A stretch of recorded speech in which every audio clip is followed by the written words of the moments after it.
Calgary Flames trade rumors are intensifying, as we've already seen Rasmus Andersson and Nazem Kadri's names all over the trade rumor mill, but now Blake Coleman has entered the chat. Fans are debating whether he would fit in seamlessly with one particular team, the Toronto Maple Leafs. We're going to get into all that more in this video, but first I want to welcome you to Flames Digest. I'm Mark Griffith. If you're new around here and you love the Flames, make sure you subscribe so you can stay up to date on all the latest news, updates, reports, and rumors revolving around your Calgary Flames. We would love to welcome you to the Flames Digest family. Let's talk about Pickles in the six. Yes, this may be my favorite name for a chapter we've ever had, and look, I know a lot of people already say, how does everyone just get linked to Toronto? That's literally just how hockey media is. You know, it's like baseball with the Yankees, kind of NFL with the Chiefs these days, and so on and so forth. But either way, we've got to talk about it. So this comes from NHL Trade Alert on Twitter, but it's a little report from DFO Rundown from David Pagnotta. So that's a he say situation. But either way, Pagnotta says teams are looking to see if they are on Kadri's no trade list and acquisition price. That's kind of been what's been rolling this week and kind of last week as well. But Calgary has a bigger appetite to move Blake Coleman over Kadri, but haven't had talks yet on moving him. Coleman has a partial no trade clause, as we've kind of seen with Kadri as well. So very interesting that Calgary would be more willing to part with Coleman than Kadri. Now, Kadri's probably worth more. You know, he's a center.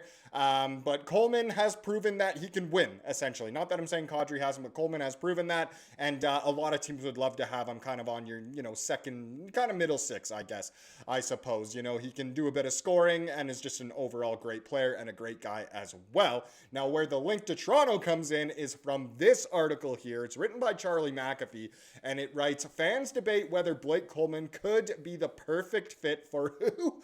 Oh, yes, the Toronto Maple Leafs. That's why it is Pickles in the six, the Texas Tiger taking over Ontario. So stuck in the basement of the NHL, the Calgary Flames are potentially going to be selling off their assets if things don't improve, and we've heard lots of talk about players like Kadri and Andersson potentially on the block. Another name that popped up recently was Blake Coleman, as NHL insider David Pagnotta mentioned on the Hello Hockey podcast. The Flames may be willing to deal him if there's a lot of interest. This is from Pagnotta as well. He said he's a player that a lot of these contending teams are going to look at. It makes sense, given that Coleman is a reliable 15 to 20 goal scorer who hits like a madman and plays solid defense, a perfect candidate for contenders. He's also good at kicking the puck in. Why Blake Coleman checks the right boxes for Toronto specifically. So one of those contenders are the Leafs.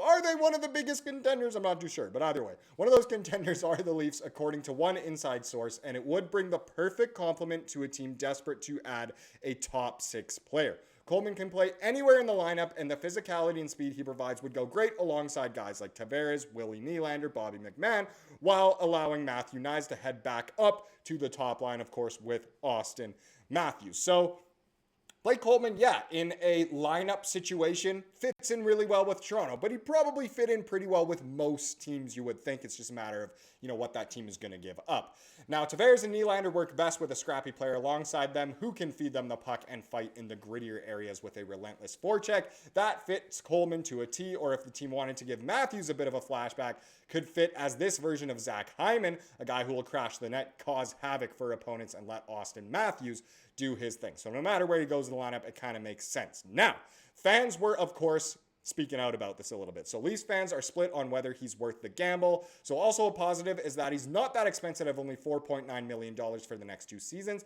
While he does have a 10-team approved trade list, there's a chance the Leafs are on there and he's open to a move elsewhere, which is totally true. I mean, I'm sure Coleman wants to stay in Calgary. He hasn't been as vocal about it as guys like Kadri, Andersson, Weegar, and so on, but I'm not too sure. Either way, I'm not too sure. Now, let's see what the fans had to say. So one person says, Leafs are incredibly interested in Blake Coleman in the response to that little quote from the Hello Hockey podcast, which actually came out earlier in this week by quite a bit. So that's how long Pagnotta has been talking about Coleman. Now, one person responded to saying that the Leafs are incredibly interested by saying, I feel like Calgary is just going to ask for way too much for him.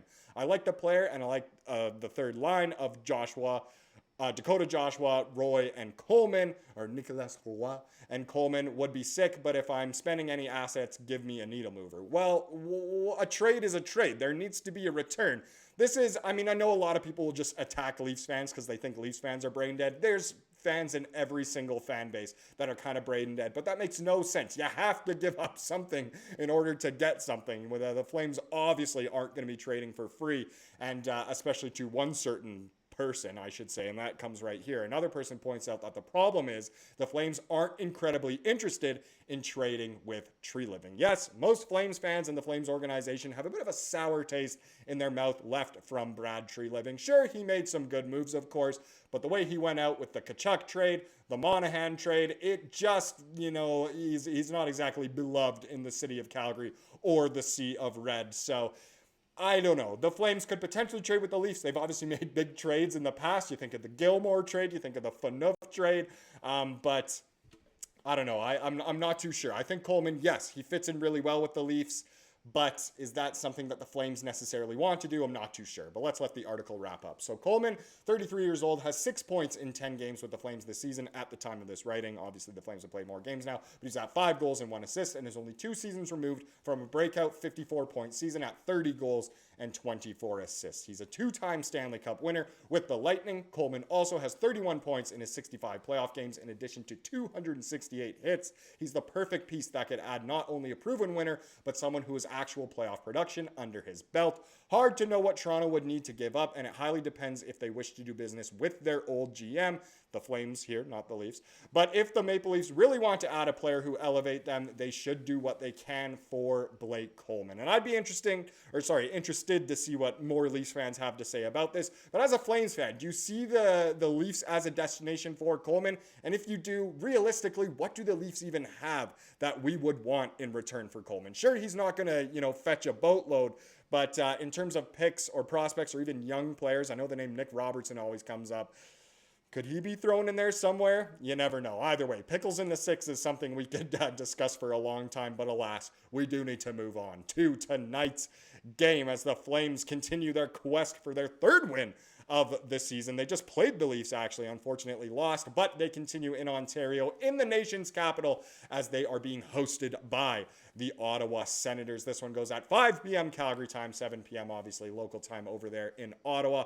But there's something kind of that I pointed out in yesterday's video that will be interesting for this one. So, lineup. We're talking lineup here. Now, yesterday, it was Coronato and Parekh who were the odd man out, but now we have a bit of an update, and now it's Connor Zary and Zane Parekh are set to sit out the game tonight in Ottawa. Now, that's a very interesting. Fans not happy that Parekh is sitting out. A lot of people are, okay with Zary sitting out. He hasn't been great this season. Maybe he needs a wake-up call.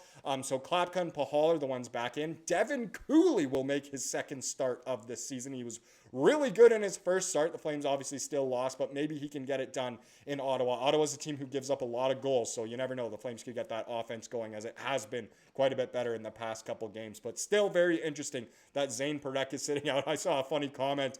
I can't remember where it was, but a Flames fan essentially said that, Ryan Huska at this point, with all the guys he's sitting out, like Coronato, Parekh, Zary, and so on, he would sit Trey Yesavage, who obviously popped off in Game 5 of the World Series last night. Go Jays. But either way, one last thing here is that through this kind of, benching, so Zane Parech's parents know it's a delicate balance between nurturing confidence while acknowledging the challenges involved with a team taking the leap from junior phenom to finding your feet in a man's league. That comes from Eric Francis, but it's true. Obviously, Parekh playing in, his hometown in Toronto, and close enough. And his parents were there. They were doing his laundry and everything while he was in town, which is great. But they know they're nights where he's sitting out, and it's tough. You can light it up in junior. That doesn't necessarily mean you're going to light it up in the NHL, but it's not like he's been bad. It's just the production hasn't quite been there. But either way, his parents know. I'm sure he knows. The team knows. Hopefully it's all good, even if it's less exciting to watch as a Flames fan without Zane in the lineup. Now let's get into the comment of the day to wrap up this video, as we love to do here on the channel. And this was a good one, kind of on the theme we just spoke about, certain players getting benched, maybe not most exciting. And Flames First had this to say. They said, as a Team Tank fan, at the end of the day, the main thing I watch for now is the young guys. I don't watch this team for Backlund or Coleman. And I mean, no disrespect to those guys, but it's not worth watching. This team better watch where they are walking right now, in my opinion. Fan base and the Flames media alike are starting to turn on this team. Their unseriousness over their young talent and lack of a plan will make them lose fans. And it's true. It's not as fun to watch, and we wish, every night for sure. Coronato's in there, Parek's in there, Zari's in there. But, you know, at the end of the day, I guess hockey, they know what they're doing. It's a business. Maybe it's not as fun to watch. Maybe some fans tap out for, you know, some games or the season. That's okay as long as they just stay true to the plan and the future is bright. Thank you so much for watching this video. Please subscribe to what you saw here today and have a wonderful rest of your day.